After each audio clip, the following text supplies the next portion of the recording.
नमस्कार, नवग्रह मंथन में आपका स्वागत है। मैं सुरेश कौशल इस कार्यक्रम में धर्म, पर्व, ज्योतिष, ग्रह, नक्षत्र इत्यादि विषयों पर बातचीत करता रहता हूँ। देश एक सनातन धर्म से प्रभावित राष्ट्र होने से ज्योतिष का बड़ा प्रभाव हमारे जीवन में और देश के जीवन में देखा जाता है। हम जब भी अपनी बात करते हैं तो देश की बात भी करते हैं। आज मैं आपके साथ वर्ष 2024 में देश की आर्थिक स्थिति क्या होगी, देश आर्थिक रूप में कैसे आगे बढ़ेगा, ये बात करने जा रहा हूँ।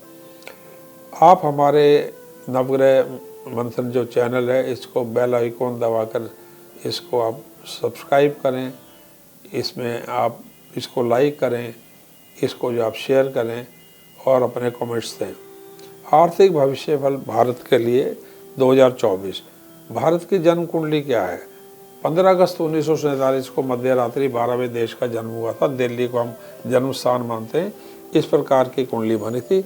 2 नंबर का लगन है वृषभ, लगन में उच्च का राहु है। तृतीय भाव में 3 नंबर की राशि में मंगल है। जहाँ कर्क राशि है वहाँ पे सूर्य, चंद्र, बुध, शुक्र, शनि है। शुक्र तथा शनि इसमें अस्त हैं। और छठे स्थान में तुला राशि में देश का आयुष बृहस्पति हैं तथा सप्तम भाव में वृश्चिक राशि में केतु है। देश जो है सर्प योग से प्रभावित है तथा वर्तमान में देश चंद्रमा तथा शुक्र अंतर से 2024 में चलेगा। वर्ष 2024 में देश के आर्थिक उत्थान के लिए 30 अप्रैल 2024 उपरांत अत्यधिक उत्तम वर्ष सिद्ध हो सकता है। 30 अप्रैल से पहले यद्यपि देश का आर्थिक विकास सुचारू प्रतीत होता है, परंतु यदि हम जीडीपी इत्यादि तथा 5वीं अर्थव्यवस्था जैसी सूचनाओं पर ध्यान दें, परंतु यदि महंगाई, नौकरियों, रुपए की, डॉलर की तुलना में गिरावट, पेट्रोल की कीमतों, एफडीआई का देश में स्थायी निवेश ना होना, शेयर मार्केट की बात करें तो उसमें अस्थिर होने से थोड़ा बहुत जो संकेत आ रहे हैं उससे अर्थव्यवस्था जरूर थोड़ी सी अस्थिर चल रही है, ऐसा लगता है। यद्यपि हम 5वीं अर्थव्यवस्था है परंतु थोड़ी अस्थिर चल रही है। 30 अप्रैल तक आने वाले चुनावों के कारण विदेशी निवेशक जो हैं देखभाल कर ही निवेश करने का निर्णय लेंगे। यद्यपि प्रधानमंत्री, बीजेपी या एनडीए की स्थिति प्रबल होने से आईएमएफ, विश्व बैंक तथा अन्य अंतर्राष्ट्रीय आर्थिक संस्थानों ने भारत की अर्थव्यवस्था को पॉजिटिवली देख रहे हैं, परंतु देश को बड़े कर्जे की परेशानी से भी जूझना पड़ रहा है। चुनावों में फ्री बीज की जो घोषणाएं हो रही हैं तथा 5 वर्ष तक 80 करोड़ लोगों को राशन की, अनाज की घोषणाओं से अर्थव्यवस्था जो है तनाव में है। सितंबर 2025 से ये जो आपकी फ्री बीज हैं, जो आप फ्री की घोषणाएं कर रहे हैं, तो सितंबर 2025 से आर्थिक तनाव का समय शुरू हो सकता है।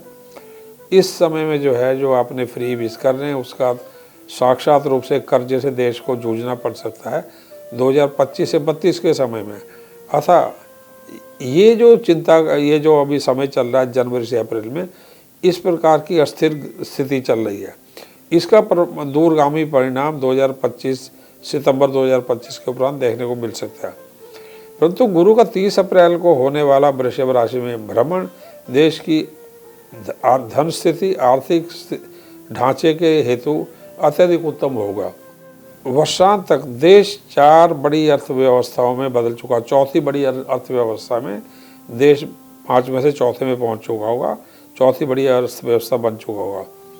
वृषभ राशि का बृहस्पति देश के लगन से तथा राशि से एकादश भाव में अत्यधिक उत्तम फलप्रद होगा। इसका प्रभाव थोक अनाज, फसलों, खादों के मूल्यों, अनाज के भंडार, विदेशी मुद्रा भंडार, सोने के भंडार, बैंक्स, म्यूचुअल फंड्स, पीएसयू, सरकारी पीएसयू के शेयरों पर इसका शुभ प्रभाव पड़ेगा। एफडीआई जो है, आपके एफडीआई का तेज़ी से इनफ्लो होगा और आपका फॉरेन रिजर्व भंडार जो है 650 बिलियन डॉलर के आसपास पहुंच जाएगा। शेयर मार्केट सेंसेक्स और बॉम्बे स्टॉक एक्सचेंज 70,000 तथा 30,000 तक पहुंच सकते हैं। देश में वर्षा फसलों के लिए अत्यधिक वर्षा की स्थिति फसलों के लिए शुभ रहेगी, उत्तम रहने के योग्य हैं। सर्विस सेक्टर, रेलवे, औद्योगिक विकास अपने चरम सीमा पर पहुंचने की दिशा में अग्रसर हो चुका होगा। रुपये की डॉलर की तुलना में स्ट्रॉन्ग होगा रुपया। ये 30 अप्रैल बाद की बात है। सोने की कीमतों में थोड़ी सी गिरावट आएगी। महादर महा आर्थिक स्थिति इस प्रकार चल सकती है। 1 जनवरी से 1 फरवरी में आर्थिक स्थिति साधारण रह सकती है, शेयर मार्केट गिर सकती है, इन्फ्लेशन महंगाई बढ़ सकती है। 2 फरवरी से 20 फरवरी में धीरे धीरे महंगाई इन्फ्लेशन पर नियंत्रण आएगा, पेट्रोल की कीमतों में गिरावट आ सकती है। सरकार का बजट जो है सरकार का बजट का इंतज़ार लोग कर रहे होंगे इस समय।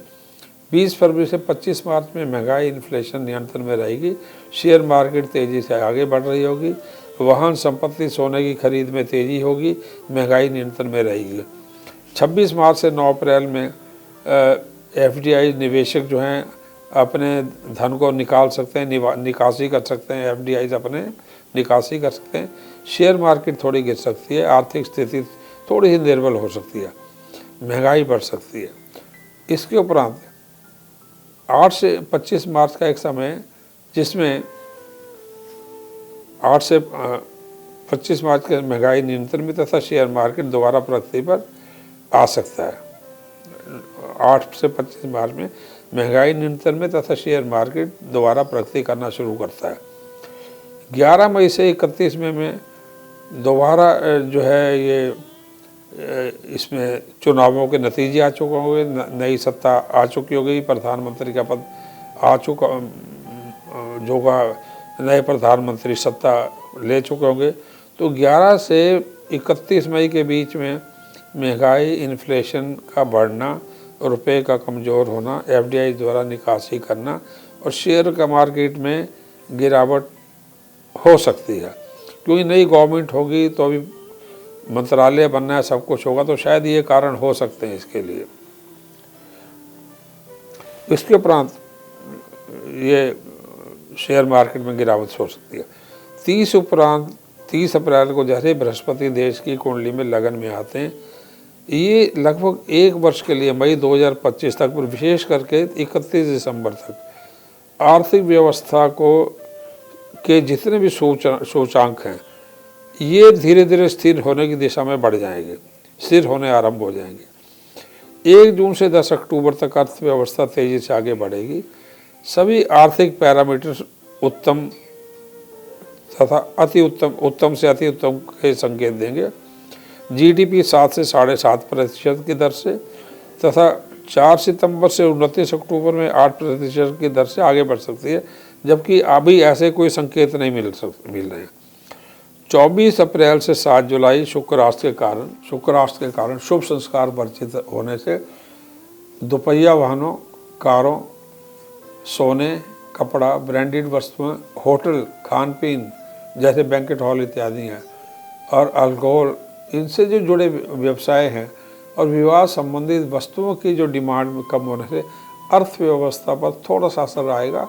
ये 3 महीने के 24 अप्रैल से 7 जुलाई में अर्थव्यवस्था थोड़ी सी कमज़ोर होगी और कमज़ोर दिशा में बढ़ेगी। कंज्यूमर गुड्स जो हैं, ज़्यादातर कंज्यूमर गुड्स की ये गिरावट हो सकती है डिमांड में, परंतु इंफ्रास्ट्रक्चर और हैवी इंडस्ट्री पर इसका प्रभाव नहीं पड़ेगा। 7 जुलाई से 19 जुलाई, 20 जुलाई से 22 अगस्त और 22 अगस्त से 23 सितंबर, यानी 7 जुलाई से 23 सितंबर में उत्तम अर्थव्यवस्था, इसमें जो है अर्थव्यवस्था, महंगाई, इन्फ्लेशन और शेयर मार्केट ये सभी उत्तम चल रहे होंगे। 24 सितंबर से 29 अक्टूबर में अर्थव्यवस्था अत्यधिक प्रबल रहेगी। शेयर मार्केट सूचांक जो है प्रबलतम गति से आगे बढ़ रहा होगा। 30 अक्टूबर से 31 दिसंबर में आर्थिक स्थिति थोड़ी सुस्ती के दौर से चलेगी। शेयर मार्केट थोड़ी गिर सकती है, महंगाई, इन्फ्लेशन थोड़ा आगे बढ़ सकता है। देश की जीडीपी 30 अप्रैल के उपरांत लगातार बढ़ती चली जाएगी। बात करें बृहस्पति जैसे ही लगन में आएगा तो जितने बैंक्स हैं, बैंक्स की सेविंग्स, बैंक्स के इंटरेस्ट रेट स्थिर रहेंगे।